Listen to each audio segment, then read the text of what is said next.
Hello, I'm Tara Brabazon. I'm the Dean of Graduate Research at Flinders University, and welcome to Vlog 221. Anxiety. Yes, we are unbelievably nearing the end of our comma series. We were all different people when this comma series commenced, but there is a reason why we placed anxiety at the very end of this series, because I wanted to make sure that we led into this quite complicated and ambiguous word and state. Because what happens is, so often students present into my office, they come into my office, I say, how you going, how you feeling? And at least half of the time, the response from the student, how are you feeling? The response is, I'm anxious. I'm anxious. Now, I do always wonder what they mean by that word, anxiety and feeling anxious. So we're going to go into that state today. We're going to look at it and the problems and the challenges that such an ambiguous word provides within doctoral education. So let's go into anxiety as a comma, as a temporary state, and then, as we always do, show how it operates in higher education. But then, yes, the optimistic ending, we provide 5 strategies for you to get you out of anxiety as a full stop. We move you into a different place and a different space. So the question is really, what is anxiety? And that's not a simple question. What is anxiety, and why does it manifest so strongly in doctoral programs? Now, the reason I think we placed it near the end, and it was always near the end of the comma series, is I believe that anxiety is a label that often masks other concerns. It masks other problems. So, for example, you might have found as we move through the series, you recognized yourself, whether it was in denial, or whether it was in self-absorption, or whether it was in jealousy and bullying. You recognized something there. Now, that's great and that's important, because when you recognize those issues and implemented those strategies, then you were able to create change rather than simply reverting back to I am feeling anxious, which so often is a label rather than a description. So let's put in place some definitions of anxiety and then how we get out of it. Now, anxiety has lots of different manifestations, okay? And all sorts of adjectives and nouns are added around it. So generalized anxiety, social anxiety, separation anxiety. So let's whack an adjective in the front of it and hope for the best. But when you go into what anxiety is, let me raise a scenario for you. How many of the following characteristics have you felt? Have you experienced? Worrying, feeling restless, being tired, having difficulty concentrating, being irritable, having sore muscles, difficulty falling asleep, you're finding yourself over-planning, so you're an over-planner, and you're endlessly wanting reassurance from others that you're okay. Now, let's be honest, just about the entire population is managing those attributes on a daily basis. So if you are alive, you're going to have some of the characteristics that we enfold into anxiety at least some of the time. So do you do this? Are you a what if person? The what if people are quite challenging to manage and work with, can I say, but the what if person, so if this happens, then what will occur? Right, so they invent a scenario that probably won't happen and then worry that they won't be able to handle it. So have you got that? And if you're one of those people, please acknowledge it. So, oh, if this happens, then what will I do? It hasn't happened, don't worry about it. But also, if you've got that very, what I call the negative mongrel voice in your head, you know, that, and it's your own voice, but just a bit mongrel. You know, you're not good enough. you can't do this, you don't work hard enough, you're not clever enough. You know, that sort of nagger in your head, and it's not nagging from other people, it's your own personal nag in your head. So of course this is anxiety. This is an emotional state, but it also, and this is the important bit of this story, it has physical attributes. Now the emotional states are linked with particular physical behaviours. I'm not saying this is false or fake, by the way, at all. It's real. And it's real and it manifests emotionally, but the physical responses are also important. So that muscle tension, that intense fatigue, I'm sure you have it, I have it too. Some days I am so tired, I'm battling to get my body up the stairs to go to bed. Okay, so I get that. So intense fatigue, irritability, headaches, you're unable to concentrate, dry mouth and tremors. Right? So these physical behaviours align with the emotional states, and they really come together to convey an intense worry about the future, or if you like, anticipated events, what could happen. So there's a clear overlap here between anxiety and worry. Anxiety is distinguished from fear, by the way, one of our earlier entries into the comma series. Anxiety is different from fear because fear is configured as an appropriate response to a perceived threat. So something happens and you're frightened, and you should be. That's fear. Anxiety, though, and this is where it gets really interesting, anxiety is a response to a situation that is framed as uncontrollable or unavoidable, but that's not actually true. It's not necessarily true. So these emotional states result in an overreaction, if you will, a dread of the future. Yep. So anxiety disorders, I have challenges with that word, but let's use it. Anxiety disorders emerge from this normative anxiety. It's absolutely normal to feel anxious about the future. My goodness me, right? But when it persists, that's when we need to do some interventions. Because obviously one of the outcomes of anxiety are a series of panic attacks. And again, they're much more common in the culture that people talk about or they're studied. And, you know, it's a terrible, terrible thing. I've had a few, and you think you're going to die. I get that. So panic attacks, wow. Luckily, I don't have them anymore, but I developed some of the strategies we're talking about today so that I never have them, right? But so they can result in this terrible panic attack where you think you're going to die, okay? So all of this is quite significant. I'm not minimizing anxiety at all. Anxiety demonstrates that a person is lacking the coping skills, is lacking the context, lacking the support to manage the present and also the anticipated or the perceived future. And they're not trusting themselves to manage what life may present them. Wow. So therefore, it's really important now that we tether this, we move this into understanding the PhD experience, how and why students assume the worst, and then also assume their complete inability to manage the ups and the downs of the candidature. Anxiety emerges through social interactions, and what's significant is the younger the person, the more likely they are to experience anxiety. Isn't that interesting? And it's a particular anxiety as you are younger, mixing with unfamiliar people. That particularly creates anxiety.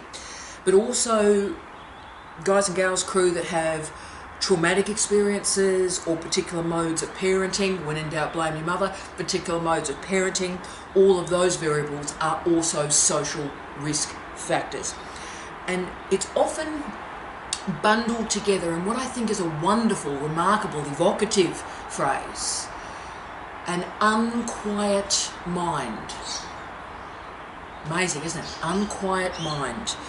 So many areas of your life are creating noise in your mind. unresolved relationship issues, right? Rage, anger, jealousy, basically our complete comma series. Yeah, if these are unresolved, that creates anxiety. And it creates those internal dialogues that are so unproductive. So you bottle up your feelings because you can't express them. Now, I didn't realise, to be frank with you, that this was such a big issue in higher degrees until I got into this job. And it manifests in this job where a student comes and sees me, and I have lots of mainly student appointments every single day, and a student sits in my office, and within 2 minutes, sometimes within 1 minute, but within 2 minutes, they are not only crying, so they're not only just crying, they're gulping with a cry. You know, that what I often call the ugly cry. that sort of crying. And it's so quick. They come in, they sit down, and out this incredible flurry of emotion and tears emerge. Now, why? Why is this happening time and time again? There is a reason. It's because these students had no opportunity to express their worries and to tell their stories. And of course, if you can't tell your story, you can't express the worry, put it into language, then anxiety will result. Also, you may be feeling guilty, and of course, often guilt can be completely legitimate, can I say. So if you're feeling guilty because you know you haven't done enough experiments, you know you haven't read enough, you know you haven't written enough, you know that. And of course, you then have a tendency, you might blame other people, and so you are guilty, and that guilt starts to nag in your head, and again, that nagger creates anxiety. So anxiety refers to a collection of behaviours and conditions. It's a change in your body, and a change in your mind, in your emotional states. The changes in your body, and we all know them, that pounding heart, poof, poof, poof, poof. You feel like your heart's about to explode out of your chest, yep? Increased rate of breathing, feeling tense, often, here we go, pain in the neck, pain in the back, sweating, dizziness, shaking, and that disturbed feeling in your stomach that's often been described as butterflies in your stomach. Doesn't feel like that, does it? So the problem is that when you're in the middle of this, when you're in the middle of anxiety, you think it's going to last forever. So you think that pounding heart is you are having a heart attack. And of course, this is a relatively wide-ranging problem and phenomenon. Nature, and they are pretty well doing annual surveys each year now. Nature, in their survey of PhD students this year, and they surveyed 6,300 PhD students from around the world. And interestingly, in that survey, 71% of those students said they were satisfied with their PhD. They were satisfied with their candidature. 71%. Higher than I thought it would be, to be frank. But of the 100% they surveyed, 36% had sought help for anxiety and depression. Now, how anxiety and depression, how they were defined, unclear, and what that help actually was, again, unclear in the survey. But there are a lot of reasons for this, and of course the number one draft pick is the incredibly volatile nature of universities and the higher education sector as a workplace right now. So firstly, this higher education workforce, let alone the workforce beyond it, is highly precarious. But also the achievements that are necessary to get a job now are completely bonkers. So obviously you've got to have a completed PhD. It's got to be completed quickly. You need lots of publications, lots of citations, funding, conference contributions, and then contributing to what those weird words are like impact and engagement. How is your research impactful? Okay. Now, of course, the truth that nobody tells you is that nobody can do everything. Nobody can do everything. You know, when I'll just tell you a truth. You know when they list in a job ad all the things they supposedly need a person to do, and you go, really? Guys, that's a wish list.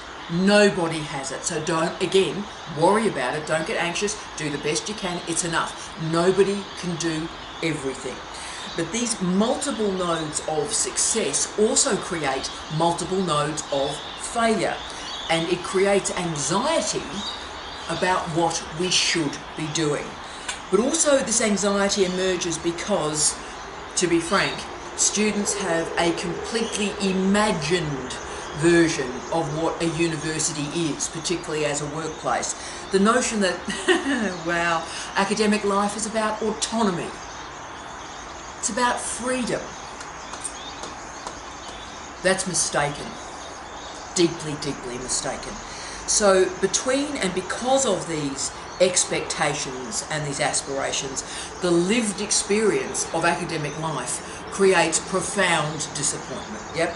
So in the space between assumptions and ideas and actuality and reality, you've guessed it, that's anxiety. Now, in an Australian study from CAPA, the Council for Australian Postgraduate Associations, from April 2019, they reported that specific groups report anxiety at a higher rate than other groups. Who are these groups? I think you know what's coming. Transgender, gender non-conforming students, women are more likely to experience anxiety, and the groups, and this was the bit that stunned me in this research, the groups with supervisors who reduced the decision-making of their students. So the groups whose supervisors reduced the decision-making of their students. That's important. They suffer high anxiety. That's amazing to me. Also, perceptions of future careers, that creates anxiety. Absolutely. Students from rural, regional and remote areas suffer anxiety at a higher level. First in family students, Indigenous students, international students, students with a disability, but also students who lack friendship with peers. Those students with anxiety have a lower educational attainment level, higher attrition rates, but also reduced engagement while studying. Now, I understand the seriousness of all of this. This is really, really serious. And Joshua Fletcher stated that, quote, and this was really changed my life actually. So Joshua Fletcher stated, quote, "Anxiety is harmless and merely tricks you into thinking that the world is crumbling around you and you're dying a depressing, isolated death." Oh, what a great quote. So powerful, but think about that. Something that is harmless, makes you think that you're going to die. So therefore, wow, okay, let's now finish off with the 5 strategies to get you into a different space here, to manage anxiety in a different way. And look, when I was doing the research for this one, of all the comma series actually, the research was the most standardized. It was the most same. So I know a lot of these strategies appear, pretty, I would argue, self-evident, and the research repeated them over and over again. So the 5 we're going to do clearly work, but I know they seem sort of a bit banal, but they work. So let's go for it. Number 1, obviously, practice self-care. Now, this seems incredibly obvious. Yeah. Eat well, exercise, sleep. These, of course, in the context of anxiety, are distraction techniques. Now, don't say distraction techniques are a problem or minor. In this circumstance with anxiety, distraction techniques are crucial, because it's a way to get you beyond that looped thinking, beyond the fixation, and create the new patterns of thinking, the new patterns of feeling. The method for this alternative way of thinking begins with breath.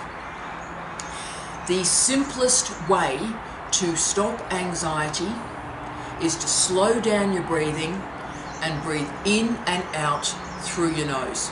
Should we do 3 together? No breathing through your mouth. Slow it down, nose.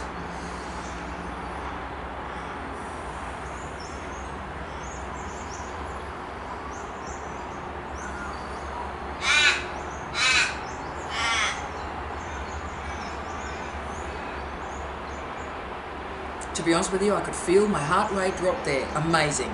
Because, of course, where your breath leads, your body follows. So there's lots of apps that help you do this. Reachout.com has a mobile app called Breathe, but to be honest with you, there are hundreds of applications right now that can, when you're having a bad moment, you click the app and it will breathe you through it for a minute. That is a great strategy.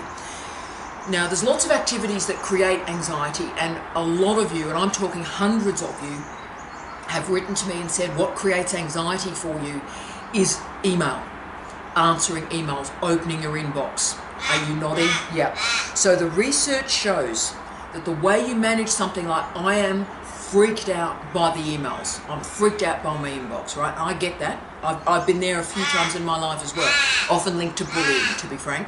But so engaging with the email. The research shows that when you gradually confront the issues that are worrying you, that enables what's called graded exposure. Graded exposure. This is important. So how you handle the anxiety created through email, let me tell you. So limit the answering of your emails to a period each day. And to be frank with you, start with 1 hour, okay?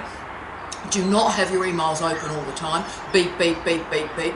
I'm getting anxious thinking about it. Instead, open your inbox, answer emails for 1 hour, close your inbox, and you'll be able to extend the time, but that is graded exposure. The worst thing you can do, by the way, is just not answer your emails because you're frightened of them. So for days, weeks, I've seen students do this for months, or I've seen academic staff do this for months. They just can't manage it. So of course it gets worse. So intervene, give me 1 hour graded exposure. Also, control your mobile phone use. You know, it's my obsession. I don't know where my phone is. I don't bother taking it to work. And there are many reasons for that. If your phone is endlessly pinging, you know, you're laying in bed and the blue light, and then the blue light, and then the blue light, notifications, how is that good for you?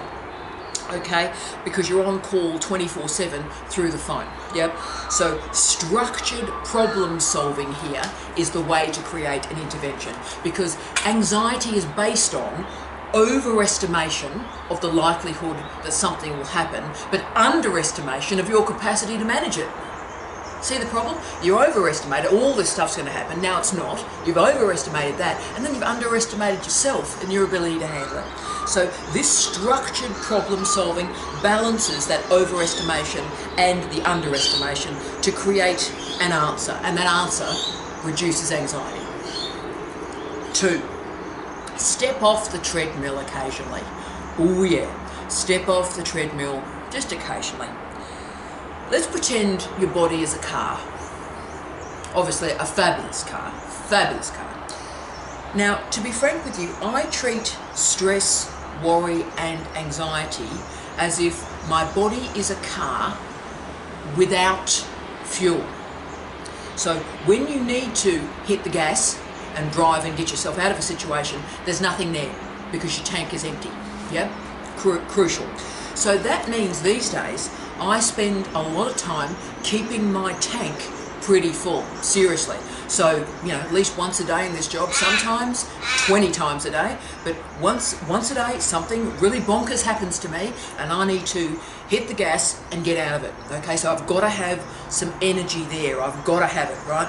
So when I need to get out of a dreadful situation, I have the capacity to do so. Now, all of us, therefore, need to try and keep the tank full. And to do that, in our current day and age, you need structural intervention, right? So I use language with myself these days. Only done it the last 5 or so years, but I now say stuff like, oh, I'm filling my tank up, or I'm filling my well. Yep. And I do that by, I have lots of strategies. I pay myself first each morning, and that means I do my research, my work, my writing. I get up and I do that first. That fills my well. Yep. I exercise every day. Structured, relaxes me, fantastic. Breath, great. I listen to an audio book every day. I love that. Only something I've done the last, I think, 3 years. Different narratives, different voices, different vocabulary, different arcs and narratives. Great. Really interesting for me. Listen to a lot of music. And of course, team, I focus a lot on breath, a lot. I'm a public speaker. I speak for a living. So that means I have to work a great deal. Can I say a morning like this is not helping my voice terribly, but I have to work very strongly on preserving my voice, working on my diaphragm nice and strong, and so that my voice is protected. I really see my body as the vehicle that conveys and travels with my voice. So I now have to really force myself, put structural interventions in place to relax. Look, these days work can fill every minute of every day. You would never sleep, you would work all weekend. That's how all-encompassing work is, okay? But actually, that is not an efficient use of time. And work should be inserted into your life rather than the other way around. So develop a leisure life. Use the word leisure. Let's bring leisure back. A space where there's no work, where you can breathe, listen to music. Short activities that are, you've guessed it, enjoyable. Now, if mindfulness is your thing, bless you. If meditation is your thing, great. I don't knock it. I've done a bit of meditation. Can you imagine? And look, it is good. It's not really my thing, but I get it and it's fascinating. What I do is when I leave work every day, I listen to AC/DC. I wish I was joking. Every day I listen to AC/DC. A Long Way to the Top if you want to rock and roll.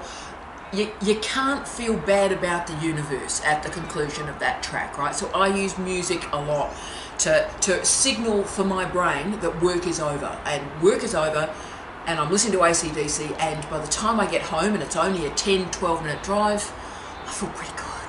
I'm ready for the next thing, right? So short-term, 10-minute guided meditations, you know, when you're laying on the floor and they go, let your body, let your flesh sink into the floor. You know those people? Look, that again, your heart rate does decline. So do what works for you, which of course includes 3, share with your family and with your friends. Remember that old cliche that your mum used to tell you? A problem shared is a problem halved. Talk through the issues.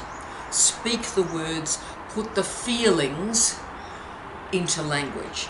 And this is incredibly important because by expressing your worries, you're getting yourself out of the loop. And you're getting out of your own mind, the nagger version of you in your head, and you're talking about it, right? The key is to stop avoiding a particular situation or issue. This is the crucial one, team. If you're so freaked out that you're just in avoidance behavior, wow, it just means the next time the problem hits, your anxiety will be worse, okay? So share it. Talk through the issue with your family and with your friends. And they can accompany you. They can share the issues and provide narratives and stories and strategies to move you on in your life. So speak the worry. Speak the anxiety. 4, oh yeah, watch alcohol and watch drugs. Can I say this also includes coffee as well?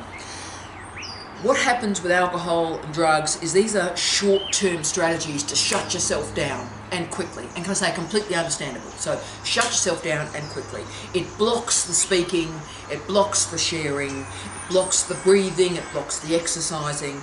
But also, of course, drugs and alcohol, sadly, can make you more vulnerable to anxiety rather than less. So we think we're solving the actual problem and we're creating the actual problem. The key to managing anxiety is to regulate emotions. What alcohol does is it crushes a set of emotions and creates another set of emotions. It doesn't regulate emotions, and it certainly doesn't solve problems. What happens? It creates new emotions and, of course, hello, new problems. Alcohol also blocks judgment. The key in managing anxiety is to ask one key question. This changed my life. One key question. Is this worry reasonable? Is this worry reasonable? 3 fingers of scotch to the wind, a whole series of things are suddenly incredibly reasonable. Like, I know I'm feeling bad today, but the aliens will be arriving tomorrow and they'll rescue me from all of this, right? The coronavirus will become the zombie apocalypse and I won't have to finish my PhD. 3 fingers of scotch to the wind, that seems a legitimate option for you, okay? 5, don't worry about what you can't control. If there is one truth that can create change for you today, if there is one mantra, then it is, don't worry about what you can't control. Anxiety is founded on what could happen. Today, make a decision to accept a worry. Accept it. Name it. Put it into language. Tell me the story of your worry. And then you know what? Get on with something else. Because problem solving is different from worry. Okay? And to solve problems, there are often 6 stages that you can use. Write down the problem. What is the problem? Write it down. 2, write down the solutions. Even the really weird ones like the zombies, right? Write down all the solutions. Think about the solutions and which one is the easiest to action. Pick the most practical solution. Plan how you will enact that solution. Last one, do it. Here's the problem. Here's all the solutions. Here's the best one. Do it.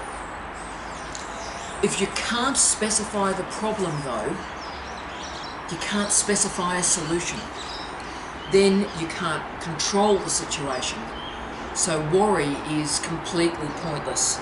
Control what you can control. Don't worry. Specify the problem in the worry and then come up with solutions. What anxiety means is that you are stuck. You're stuck in a stagnant fear. Move out of the fear. Move out of the discomfort. Get out of the comfort zone. Having anxiety is not a weakness. Having anxiety is a wake-up call. Now team, if anxiety is destroying your life and these pretty straightforward interventions are not going to work for you, please use professionals. Professionals can enact these strategies through talk therapy and get you to a different place. So go for it. If it's got beyond you, call that, name the problem and seek professional assistance to talk you through it. But as you can see, very simple behaviours can make change. Your life is not out of control. I know it seems right now that so much is out of your hands. And you know what? You're right. The overwhelming majority of things that are happening in life are out of your control. That's accurate. But so much is in your hands. So much is in your control. So let's focus on our business today. What can I control? What can I do in the next hour? What can I do today? Anxiety wastes your life. Don't waste your life. Don't waste it. Do something. Make a decision. Create change. And always remember that great line from Joseph Campbell, quote, "The cave you fear to enter holds the treasure that you seek." From a very, very cold Adelaide morning, I wish you love, light and peace. Tia.